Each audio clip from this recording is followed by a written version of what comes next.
أهلا وسهلا بكم على القناة يا أحلى متتبعين ومتتبعات. كنوجه شكر خاص لكاع الناس الجداد اللي انضموا للقناة. كنقول لكم مرحبا وألف مرحبا بكم، وكذلك تحية خالصة من القلب إلى القلب لأحلى متتبعين، ناس القدام لصحاب الدار. وإن شاء الله القناة تكبر بكم وتزيد القدام على لا. وكنطلب واحد طلب صغير من اي واحد صادفته القناه ديالي او كيتصنت ليا ومازال ما تابوناش، اشنو كيتسنى؟ تشجعوا اختكم باش القناه ان شاء الله تكبر. يكفي انكم تضغطوا على زر الاشتراك وتفعلوا زر الجرس باش يوصلكم كل جديد ديالنا. اليوم ان شاء الله جيت وشت لكم واحد الحكايه اللي زوينه ديال واحد السيده اللي غادي تستافد من الدرس. يعني دارت واحد الغلط والحمد لله انها صلحت الغلط ديالها في اخر لحظه. وما تيقوش لا ثقه ولاد عتيقة كذلك بنات عتيقة. يلا ندوزو لحكاية اليوم. السلام عليكم، معكم اختكم نشوى. اليوم جيت بغيت نشارككم الحكاية ديالي، بغيت نشارككم شنو الغلط اللي درت. هذاك الغلط اللي كان غيتسبب لي في واحد الكارثة عظمى. الحمد لله لولا لطف الله ورضة الوالدين لكن دابا ربما مرتكبة شي جريمة.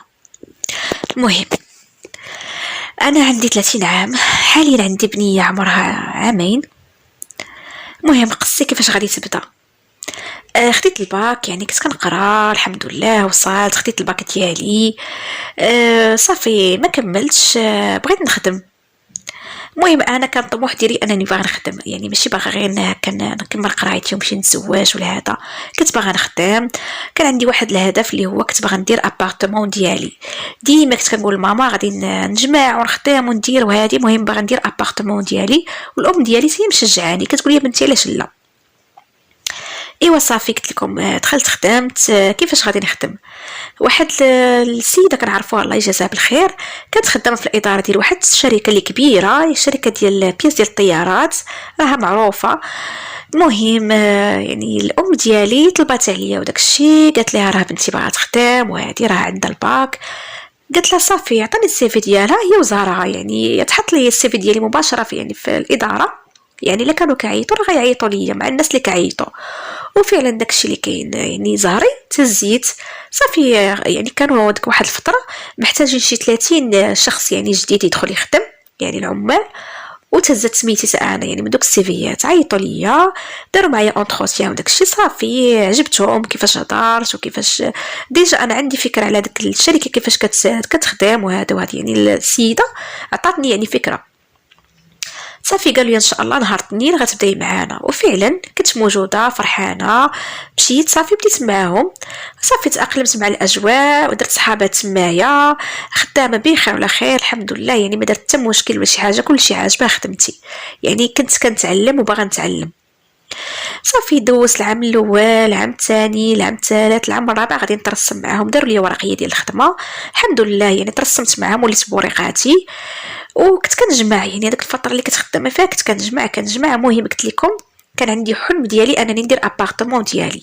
وديك الساعه الوقيت اللي انا خدمت فيها كان السكن الاقتصادي رخيص، يعني ما كانش داير 25 ولا 30، كان رخيص. المهم انا يعني خديت ابارتمون ديال 20 مليون في واحد الموقع اللي زوين. يعني دارنا ساكنين في واحد الموقع زوين، خديت حداهم كان واحد الاقامات كيتبناو الحمد لله. يعني ربي يسر لي الامور ديالي. كانت بقات لي غير شي حاجه قليله كملوها لي الدار. يعني الام والاب ديالي الحمد لله يعني ميسورين ما محتاجينش. يعني الصالير ديالي كان كيبقى ديالي غير هكا. الا بغيت هكا مره ما ندور مع الام ديالي ولا شي حاجه ما كانتش محتاجه لفلوسي. قلت لكم الام ديالي تيشجعتني، يعني ديك الفكره ديال انني ندير ابارتمون ديالي قالت لي مزيانه بنتي وهذا، شجعتني عليها. وانا سبحان الله يعني كربي عطيني واحد العقل عكس البنات. ما كنتش زعما باغي غير نلبس ونخرج وندور وهذا، كنت باغا ندير شي حاجه ديالي. كنت كنقول لي اما غندير مشروع ولا ندير ابارتمون. صافي قلت لكم ربي يسر ليا. المهم بديت هكا كنجمع وهذا، ما كنخسرش فلوس بزاف بحكم ان ديك الخدمه يعني فيها ترونسبور كيجيبني حتى للدار. كندي معايا ماكلاتي ديال الدار هكا. يعني الام ديالي كطيب ليا كتعطيني ندي معايا الحمد لله. يعني ما كانش عندي شي مشكل في الماكله ولا في الترونسبور، يعني فلوسي ديالي.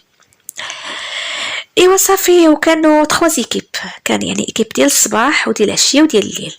انا في الاول خدمت بالنهار، من بعد طلعت خدمت بالليل. علاش؟ حيت الليل كان فيه واحد البريم هكا زايد. داك البريم اللي كنت غنستافد منه يعني تقريبا راه 1000 درهم زايده. يعني من الصالح ديالي الحمد لله، يعني انا عايشه مع دارنا ما خاصني حتى خير. شنو فيها اللي خدمت الليل، يعني ترونسبور كيهزني من قدام الباب وكيحطني قدام الباب، ما كانش عندي مشكل. صافي انا بغيت نخدم على قبل داك البريم باش نستافد منه تا هو نبدا نحطه، وفعلا المهم قلت لكم 4 سنين هكاك. عامين الاول خدمتها بنهار، عامين الثانيه عليها طلعت الليل، يعني دوزت عامين بنهار من بعد طلعت الليل بديت خدامه هادي. المهم دوزت ثاني واحد العامين بالليل. المهم الحمد لله جمعت واحد البركه، كنت كندير القرعات كنجمع هنا جمع هنا. مهم بقات خاصني شي حاجه قليله، الحمد لله كملوها لي الدار، يعني دارنا كملوا لي داكشي اللي كان خاصني ودفعت. دفعت دوك الشقق اللي قلت لكم كانوا كيتبناو كيتجهزوا حتى يعني حتى دارنا، يعني الحي زوين داك الحي، يعني حاليا راهم دايرين الزباله ديال الفلوس، واخا سكن اقتصادي ولكن تبارك الله راه ولاو ساويين الثمن. ايوا صافي قلت لكم العام اللي دفعت فيه غادي نتعرف به على راجلي كان تابع لي يعني الخدمه ديالنا، ولكن ماشي في نفس البلاصه، كان خدام في جهه اخرى. المهم كانوا شي اصلاحات كيديروهم في ديك الشركه اللي كان فيها هو، ووزعوهم، يعني ديك الشركه توزعات على الشركات اللي تابعين ليهم، يعني كل واحد فين جابوهم. حنا يعني راجلي جابوا الشركه اللي كنت فيها انا. صافي مهم راكو عارفين يعني التعارف هكا عادي، يعني فحال اي جوج كيتعارفوا في شي شركه. صافي عجبته داك الشيء ولا باغي يهضر معايا. في الاول ما كنت متعفر عليه متكبر عليه، ولكن يعني شتو مصر عليا، يعني السيد ما كيتفرقش عليا فيما مشي تابعني، كي يعني كيبغي اي فرصه انه يهضر معايا. صافي هضرت انا وياه تعرفنا، باغي تو باغي المعقول باغي يتزوج. صافي بقى يعني مصر عليا وداك الشيء. هو ما كانش عنده يعني بالنسبه للسكنه ما عندوش السكنه، وما عمره جمع، ما كانش عنده هاد الفكره ديال انه هكا ياخذ يعني في السكن الاقتصادي ولا شي حاجه. كان عايش مع دارهم، يعني دارهم عاطينه الفوق، يعني بانين بداك الشيء وعاطينه هو الفوق. يعني كان هو الفكره ديالو انه ملي يتزوج يعني مرتو غيسكنها معاه الفوق، يعني ما كانش كيجمع باش يشري شي ابارتمون ولا شي حاجه. يعني فلوسو ديالو حتى هو كيخسرهم على راسو. هو من داك النوع اللي كان لباس، كان يعني كيلبس مزيان كيخسر على راسو، بارفان الشعر ديما مقاد هادي يدير مجال في الشعر. يعني كان مهر لي في راسو. صافي قلت لكم عجبته داك الشيء، تعرف عليا تعرفت عليه، دازت مده بغى المعقول، قال لي بغيت نجي لداركم نخطبك وهادي. والمشكل اللي كان وقع اني عمرني يعني جبدنا الموضوع ديال السكن، يعني فين غادي نسكن معاه اللي تزوجت به. هو كان ناوي انه يديني زعما نسكن معاهم في دارهم داك الشيء، وانا يعني كنت كنقول يعني انا باغا ديك لابارتمون ديالي نسكن فيها، يعني ملي تخرج ليا غنجهزها وهادي قبل ما نفكر انني غنتزوج. كانت هذه الفكره ديالي انني نبقى قريبه لوالديا، بحكم انا اللي كنت عندهم بنت، يعني كانوا عندي خوتي كبر مني حتى هما خدامين وداك الشيء، بخداميهم بديوراتهم بعيالاتهم بوليداتهم. ووالديا كانوا ساكنين راسهم، يعني بقاو غير بجوج بيهم داكشي وانا معاهم. وانا كان يعني واحد العلاقه وطيده مع الاب والام ديالي، بحال قلتو ماشي والدي بحال قلتو لخوتي، كنا نبقاو نتحتو. المهم يعني واحد الجو زوين كان بيناتنا، يعني الام ديالي والاب ديالي معودين على الصراحه، كنجلس معاهم اي حاجه كنعاود عليهم، كنشارك معاهم كناخذ الراي ديالهم. يعني عمرني كنت كنقول غادي نتفرق عليهم ولا شي حاجه، حتى من السكن يعني بغيت يكون حداهم. ايوا صافي قلت لكم تخطبت انا وياه. صافي الخطوبه ديالنا داز بخير ولا خير، كلشي هو هذاك، العائله فرحانين بينا، لا عائلته لا عائلتي، حنا كذلك فرحانين ببعضياتنا، ما قادنا فرحه. ركبنا الخويتمات، صافي كلشي داز هو هذاك. المهم هنا غيدا المعقول، يعني ملي كنا كنجمعوا ورقاتنا باش نتكاتبوا. صافي قلت لي واحد النهار صافي راه الدار خرجت ليا وداك الشيء، قلت لي يعني مزيان بلي زعما نتزوج وداك الشيء، زعما ما نكونش ساكنه راسي. قلت لي زعما انا راه يعني باغا نسكن في داري وهادي وهو ما بغاش، قال لي لا ما الناس انا ما نسكنش في دار المراه. قال لي ما يقولوش عليا راه تزوجتك حيت انت عندك الدار. قال لي هادشي انا ما عارفوش وهادي حتى عمرني مشيت معاه موضوع ديال الدار. المهم هو كانت نفسه خيبه بزاف، ما تقبلش. قال لي لا الناس غتسكني معايا، انا عندي الفوق وهذا، والدي راهم لتحت، وعمر شي حد غيخسر ليك ولا هادي. صافي يعني تناقشت انا وياه، تخاصمنا تكاهينا، صافي ما عجبنيش الحال. قلت لي شوف هاد الناس، انا من نهار دخلت نخدم وانا عندي واحد الهدف، هو انني ندير ابارتمون ديالي ونسكن فيها نستقر فيها ونبقى حدا والديا. هو قلتو بحال قلتو دارهم بعيده بزاف على الدار، يعني خاصني ديما الا بغيت نجي للدار واحد المسافه، يعني خاصني نجي في طاكسي هكا، طاكسي صغير يجيبني يعني الطريق بعيده شويه بحكم انا خدامه وداكشي، يعني ما لقاش الوقت. بقيت كنقنع فيه راه انا خصني نكون حدا الدار، هادي ما اقتنعش حتى هوايا، المهم تخاصمت انا وياه حتى تدخلوا يعني العائله ديالنا وداكشي صالحونا. قالوا لي صافي، قالت لي الام ديالي سيري سكني معاه وداكشي، جربي شوفي ربما ترتاحي تما، هانتي هي دارك عندك وهادي. المهم قالت لي مره هنا مره لهي، المهم اتفقوا بيناتكم وهادي صافي داكشي اللي درنا. اتفقنا على اساس غنمشي معاه وداكشي، الا ما عجبنيش كدي الحال ولا ما ارتاحيش راه غنرجع لداري، راه ما يمكنش انا ندير شي حاجه اللي ما باغاهاش. وانا شخصيتي قويه يعني ما كنبغيش شي حد اللي يتحكم فيا ولا يقنعني بشي فكره انا ما باغاهاش. صافي اتفقنا انني غنمشي نسكن معاه في دارو، يعني دار والديه، واخا هما قاسمين يعني غنكون ساكنه الفوق. قلت لي الا ما عجبنيش الحال ولا ما ارتاحيش راه غادي نرجع للدار. وقلت لي والدي راه ما يمكنش انني ما نشوفهمش، ضروري نبقى نمشي عندهم مره وداكشي. صافي شرطت عليه، صافي قال لي اوكي وداكشي، صافي وافق. المهم داز الوقت كسبنا عرسنا الحمد لله، عرضنا على الحباب، صافي داز كلشي وهداك، مشيت لدارو يعني نسكن مع والديه في الدار الفوق. صافي المهم في الاول الحمد لله ما كان حتى مشكل، انا وياه بخير ولا خير. والدي عطاني الثقه، يعني كنتعامل معاهم مزيان، كنحترمهم كيحترموني، كنمشي انا وياه نخدمو يعني نفس الوقت عندنا كنخدمو بجوجنا بالليل، كنمشي انا وياه نخدمو كنجي وهادي من هنا هادي من هنا. مهم ايوا صافي اش نقول لكم، المشكل غيطرا ملي بديت كنتوحم، يعني ملي حملت بنتي هادي اللي والدها دابا، ما بقيتش كنحملو، ما بقيتش كنحمل نشم ريحتو، ما بقيتش كنحمل دارهم. يوفا كندخل للباب يا ربي تسمح ليا كتجيني شي ريحه ماشي هي هذيك، ديك الساعه ما عرفاش راه الوحم، وما عرفاش بلي راني كنتوحم على راجلي. ما بقاش حامله ريحته، وليت غير يقول لي شي حاجه كنوض نغوت وندير لي حاله، ما بقيتش نفهم انا وياه نهائيا.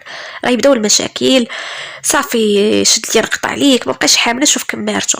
صافي وليت كنقول لي خرج عليا عطاني اتساع. المهم انا وياه ديما منوضينها صباط.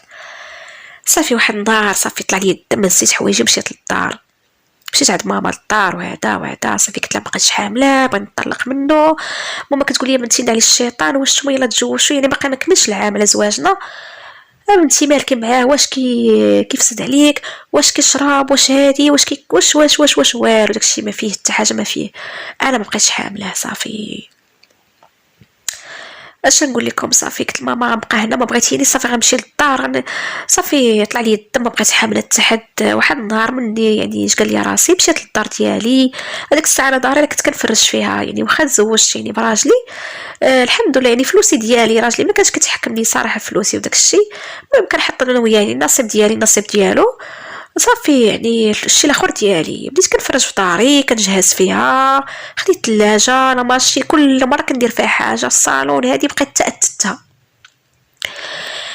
ايوا صافي مشيت سكنت فيها، بغيت نستقر في داري، صافي بغيت نسكن راسي، بقيت باغا نهضر مع حد، ما بقيت حامله حتى حد. صافي قلت لكم ديك الوقيته كنت حامله، عرفت راسي حامله من بعد مشيت يعني الطبيبه لقيت راسي راني حامله. صافي هو راجلي كيجي عندي كيقول لي انا علاش الشيطان راجع للدار، هادشي راه حشومه ديري فينا الضحك وهادي والو. كيقول لي واش انا كنتي كتركبي من جهه في ترونسبور ولا كنركب من جهه، راه الناس غادي يلاحظوا راه يعني الشركه راه غيبداو يداوير وهادي الناس وهادي. تقول لي ما سوقي في التحد. صافي انا تسيفت عليه الصراحه، وليت واحده اخرى وداك الشيء. صافي هو مابقاش هو يعني مستحملني، حيت زدت فيه بلا قياس، وليت كنجري عليه كيجي عندي كنجري عليه. صافي وليت كنقول ليه طلقني، تقول لي بنت الناس واش انتي حامله وباغا تطلقي، واش بنت الناس الله يهديك وهادي كيمشي يهضر مع دارنا وانا لا والو طلقني. صافي طلع لي الدم، صافي السيد طج قال لي شوفي بنت الناس داري راكي كتعرفيها، قال لي درتي عقلك مرحبا، قال لي غنخليك حتى تولدي، قال لي عاد غنهضروا في هذا الموضوع انت اللي كتقولي طلقني. يعني حتى هو كان ولد الناس. صافي مشى لدارهم، يعني قال لي تخلى لي الكره بين ايديا، قال لي بغيتي ترجعي مرحبا، ما بغيتيش راه ما نهضرش معك دابا حتى تولدي عاد نهضروا. صافي اش قال لي راسي حتى انا ما كتبش عليكم. صافي واحد الوقيته كنت مرضت مع الحماله، ومع جاني العصاب وجاني السكر، المهم شي حوايج طراو لي في الحماله زعما غير الله يسر. وصافي صافي طلع لي قلت لكم الدم، جلست من الخدمه دفعت مالادي وجلست في الدار. وانا كانت نفسي خيبه ما كرهتهاش، يعني الا كان ما عنديش فلوس ما كنقدرش نقول شي حد ما عنديش، ما كرهتهاش. صافي بحال قلت تحكيت جلست ديك الساعه ما بقاش كيدوز لي، يعني راه جلست شهور، يعني تقريبا شي 5 شهور جلست من الخدمه. صافي ما بقاش يعني عندي صالير ديالي. الراجل يعني ما نعيش يقول لي راه ما عنديش عطيني، هو صافي ما بقاش تو عيط لي، خلاني بحال بغى يربيني. انا ما نقدرش اكيد نقول دار راه ما عنديش، يعني الام ديالي يقول راه ما عنديش. ما غرداش، كانت نفسي خايبه نقولها ليها تقول لي ما انت اللي درتي هادشي لراسك، غيلوموني. وانا ما بغات حتى حد يلومني ولا حتى حد يعاتبني في ديك اللحظه. يعني ربي اللي عالم بيا انا بحال قلت جاني واحد الاكتئاب، بحال ما عرفتش شنو طرا لي في ديك الوقيته ديال الحماله. ايوا شنو غادي يقول لي راسي؟ ديك الساعه كانت واحد السيده كتجي كدير الميناج عندنا في لابارتمون اللي فين كنت ساكنه، وداكشي كتجي هكا اللي كندير الناس هكا الميناج. وهذا كنت كتجي حتى انا مره عندي، كنت كنعيط لها هكا حيت كنت تقلت كنعيط لها، كنقول لها هادشي راه خاصك. المهم كنعطيها تخمم لي الدار وداكشي، وكندور معاها في سبيل الله وداكشي. صافي واحد النهار كانت داويه معايا، قالت لي ويلي واحد السيده كنعرفها وهادي راه الله يعمرها دار، ما كتعرفيش شي وحده انا باغا تكري شي بيت ولا هذا، راه بنت خدامه هنايا يعني فهاد خدامه في شي سبيطار وهذا، راه ما لقاتش وراه هادي. المهم كتبقى ديما تشكي عليا وتقول لي. اي واحد النهار جالسه مع راسي وانا ديك الساعه محاكه، قلت لكم ما عنديش. المهم كان عندي داكشي اللي باقي عندي اللي جا معاه، يعني لا سال ليا راه الله كريم. كنفكر قلت علاش ما تجيباش نكري ليها بيت، يعني هي الدار خاويه الراجل ما كاينش، نكري ليها بيت حتى حد ما يسيق خبار وهذا، منها تعاونني ومن نعاون راسي حتى انا، ومن نتحك يعني من مد يدي لتا حد. صافي شوش قال لي انا راسي انا السيده عمري شفتها ولا عرفتها كي دايره ولا، المهم غامرت. ايوا صافي جا عندي ديك السيده قلت لها شوفي هاد البنت هادي اللي بغات تكري نكري ليها بيت صغيره وداك الشيء، المهم تخلصني يعني في البيت ومرحبا بها. يعني قلت لها واش ما فيها لا مشاكل لا والو، قالت لي السيده راه كتمشي تخدم كتجيبها غير فين تنعس وداك الشيء، ما تلقايش معاها المشكل. صافي قلت لها مرحبا، صافي تلاقاتني بها جابتها عندي وداك الشيء، شافت الدار وهذا دريه باقا صغيره كتبان ظريفه وهادي. قالت لي المهم جلست انا وياها، قلت لها شوفي غنكري لك ب 16000 ريال باش تفاهمت انا وياها بيت. في الاول قلت لها 20، حيت داك الحي اللي انا ساكنه فيه يعني حي زوين وهذا، يعني يعني الكراس ما غالي، وهي زعما خدامه في السبيطار وهذا. المهم صافي تفاهمت انا وياه، المهم 16000 ريال درت معها المزيان وداك الشيء، يعني كانوا البيوت كيتكراو غاليين. المهم انا راه عيطت ليها وداك الشيء قلت لها 16000 ريال. صافي البنت وافقات. ايوا صافي في الاول بدات كرات عندي ديك الساعه، انا قلت لكم كنت حامله مطقله، بديت كنطقل وما خداماش، جلست ديك الساعه كنت جالسه. صافي الدريه هكا كتمشي للخدمه كتجي عادي، الشهر الاول الشهر الثاني الشهر الثالث، يعني صافينا ديك الساعه عندي وقيله 8 شهور. بدات كتجي عند امها، كتجي امها كتدخل وعطيتها السيرود ديال الدار باش كتحل الباب وداك الشيء، وانا هادشي ما مسيقاه لتحت ما عارف، حتى من ماما هي الاخرى ما عارفاش. صافي كتحل الباب كتدخل كتصرف الثلاجه كما بغات، يعني ماكلاتها. اي واحد النهار جات امها، يعني امها شرعه باينه فيها داك المعيرات القبيحات، جات تبارك الله يعني غليظه امها وداك الشيء. جلسات في الصالون، دخلت جلسات شبحات لي في الصالون بحال الدار دارها. قالت لي شوفي بنتي بغيت ندوي معاك. قلت لها نعم لا. قالت لي انا بنتي كتمشي تخدم وكتجي عاد خاصها تشقى عاد خاصها طيب عاد هادي. قالت لي شوفي، قالت لي الا بغيتي غنزيدك 500 درهم، يعني غتولي تعطيني 26 داك الشيء. قلت لي هادشي داك الشيء اللي طيبتي تاكلوا معاك بنتي. قالت لي راه مسكينه، قالت لي راه كتمشي خاصها تجي طيب ما تاكل وهادي. قلت لها واخا الحاجه ماشي مشكل، انا قلت زعما مزيانه يعني 10000 ريال زايده راه مزيانه، انا يعني طمعت. صافي داكشي علاش تفاهمنا. واخا انا امي ربي تسمح لي ما ارتحيتش ليها وداك الشيء، جاتني بحال قلتو داك الجلسه اللي جلسات هضرات. المهم انا شويه خفت منها.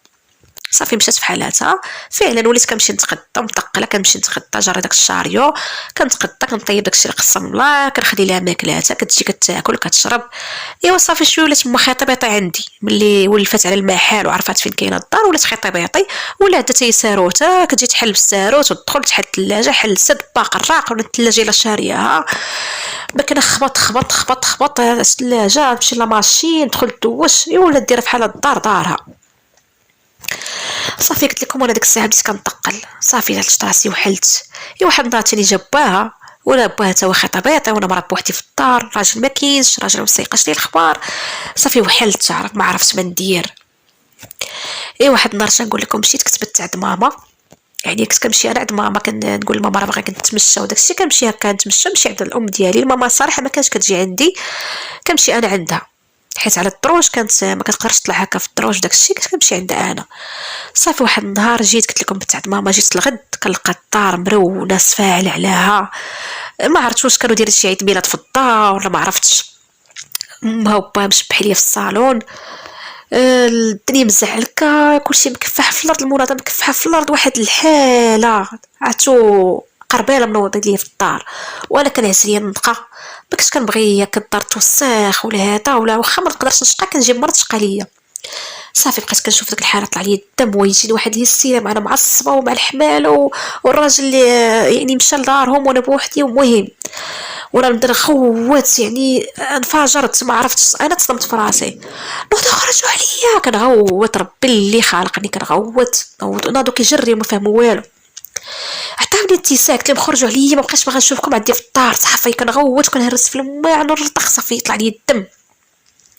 ويتقفط لي امها، قالت لي كيفاش خرجوا عليا، واش هادشي فيه اللعب؟ بدات كتغوت ما وهذا تغوت وبا يغوت، وهي حتى هي خارجه من البيت ديالها، من داك البيت الكاري لا كتغوت، دوروني بثلاثه وليت كنغوت، جمعت الشوقه رب العالمين. صافي جارتنا قلت لها دابا سيري عند ماما، مشات عيطات لي على ماما وبابا، جاب الله ديك النهار كانوا خوتي في الدار، كان الويكاند، جاو كيتجاروا كلشي جا، انا ماما ما عارفه والو، خوتي ما عارفين والو، حدهم شافوني كنغوت ما فاهمه والو، تخلعوا وانا حامله متقله، طحت لهم تمرقت لهم في الارض. صافي ولاو كيكبوا عليا الماء، عاد نضت قلت لهم راه هاكين وهاكين وهاكين وهاكين، بابا شد في راسو وما شدت في راسها، خوتي ما فهموا والو. جاب الله داك النهار كانوا خوتي قلت لكم كنت حاموا عليا، كنت طيحوا لي داكشي اللي في كرشي. ايوا صافي امت البنت قالت لك انا ما خارجاش، لا ما خارجاش، كيفاش خرجينا وهادي، ولاو باغيين يسكروا ليا في الدار، قال لك لا انت اللي خرجي علينا من الدار، انت اللي خرجي. ولاو كيغوتوا، عاد خوتي ناضوا ليهم تما، واحد الحاله واحد الروينه، بزز باش قلعناهم من الدار، بزز لحت لهم شراوتهم، عطاتهم فلوسهم، قلت لهم خرجوا عليا خرجوا. صافي راه مبقيتش حاسه براسي، وصافي ولاو الدار مخلوعين ليا، بنتي شاد الحاله درتي في راسك وهادي، وخوتي بداو يخاصموا عليا، انا عرفت راسي غلط كبير. صافي عاد نقاو لي الدنيا وجمعوا لي الدنيا وهذا وداك الشيء، وبابا بقى يخاصم عليا، بنتي شاد الشيء، قال لي ملي تحنسرتي وما عرفتي ما ديري، جي هضري معانا، ياك انتي مولفه تعاودي لنا كل شيء وهذا، حنا يعني والديك وحنا مصلحتنا عليك وهذا، وخوتي تما خاصموا عليا، قال لي حنا علاش ما نوقفوش معاك ملي خوتك تحنسرتي في شي حاجه ديال الفلوس جي عندنا، حنا يعني خوتك وهذا، وما نخليوك يعني مخصوصه من حتى حاجه. ايوا صافي عيطوا لراجلي جا وداك الشيء، قال لي واش الشياب خلي مرتك هنايا، راه كانت غادي تموت، راه ولدك راه يطيح، الولد اللي في كرشك راه يطيح وهادي. مهم تما خاصموا لي وداك الشيء، وتا انا الصراحه درت غلط كبير، يعني ملي ما قلتش لراجلي وما، المهم انا مبغيتش نعترف بالغلط ديالي، غلطت مبغيتش نعترف، مبغيتش نبين، درت انا الحل لراسي، قلت صافي راه قديتها. ايوا عاد جلسونا صالحونا وداك الشيء، وعاد يعني صافي قالت لي ماما خلي مرتك على راحتها، بغات تبقى في الدار جلس معاها ما فيها باس، راها دارها دارك ودارك دارها، ما فيها باس، جلس معاها، هي لقات راحتها نجلس معاها ماشي مشكل، عاد السيد تفهم وهذا الحمد لله وهادي. ايوا صافي انا خرجت ولات، عاد الامور رجعت لمجاريها، عاد السيد فهم باللي راني كنت كنتوحم عليه، وعاد الحمد لله يعني رجعت العلاقه ديالي مع راجلي بخير وعلى خير. عاد انا يعني وليت كنتنازل شويه، ما بقيتش متعفره ومتكبره، وليت كنسمع لهضره راجلي، وما بقيتش حتى انا يعني كندير غير اللي قال لي راسي، عاد فهمت الغلط اللي درت. المهم جلست انا وياه، دوزت ديك الفتره ديال الماتيرنيتي وهذا، عاد رجعت الخدمه وهذا. المهم تقريبا تدرت بنتي هذاك عام بحال هكاك، عاد دخلت انا رجعت خدمت. ما كتبش عليكم دابا انا حاليا ساكنه مع دار راجلي، داري راه سديتها وداك الشيء، مره كنمشي لي انا وياها، ودوسي هي اللي شاده ليا لبنتي ولات بنيه وداك الشيء، دوسي مسكينه هي اللي شادها ليا، لقيت فيهم الخير الحمد لله، كيعاملوني بحال بنتهم، عاد ولات علاقتنا زوينه، عاد عرفتهم زعما يعني عائله الله يعمر لهم الدار، عاد بحال اللي قلت يلاه تزوجت، عاد يعني الحمد لله العلاقه ولات زوينه وداك الشيء. وكانت هذه هي القصه ديالي، بسلام عليكم. تكون عجباتكم وخديتوا منا العبرة والاستفادة، وما تيقوش ما تيقوش. ايوا كانت هذه حكاية اليوم، والسلام عليكم الى حكاية مقبلة ان شاء الله. وما تنساوش اللي مازال ما تابوناش يتابونا عند اختكم، شجعوني باش القناة ان شاء الله تطلع وتزيد قدام بكم. يلا، السلام عليكم ونهاركم مبروك.